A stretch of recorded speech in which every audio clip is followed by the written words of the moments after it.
Hi అండి, అందరు ఎలా ఉన్నారు? Welcome to SN foods and blogs. ఈరోజు నేను చేసిన రెసిపీ వచ్చేసి స్వీట్ పొటాటోతో చేశానండి.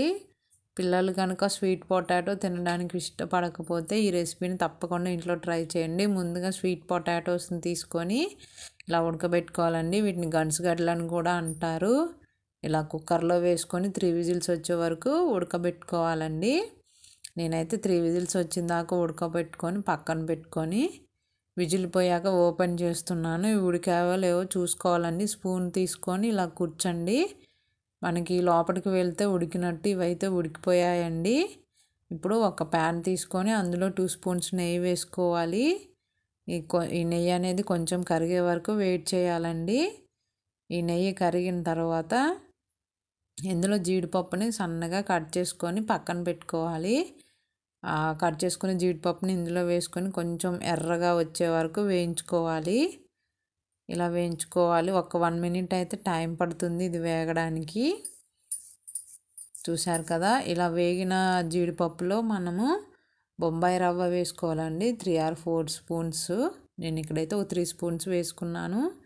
ఇది కొంచెం పచ్చి వాసన పోయే వరకు మనము దీనిని నెయ్యిలో ఫ్రై చేసుకోవాలి. ఈ బొంబాయి రవ్వ వేయడం వల్ల హల్వా అనేది చాలా బాగుంటుందండి. ఇదైతే వేగింది. ఇది వేగిన తర్వాత ఇందులో మనం ముందుగా నూడించుకున్న స్వీట్ పొటాటోని మెత్తగా మెదుపుకొని ఇందులో వేసుకోవాలి. ఈ రవ్వ ఈ పొటాటో మిశ్రమం అనేది మొత్తం కలిసేలాగా కలుపుకోవాలి స్పూన్ తోటి.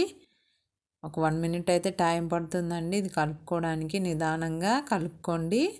ఇలా కలుపుకున్న తర్వాత ఇందులో ఒక 4 స్పూన్స్ బెల్లం, అంటే నేను తీసుకున్న కప్పులో 1/2 కప్ బెల్లం వేస్తున్నానండి. ఇది కొంచెం కరిగే వరకు వెయిట్ చేయాలి.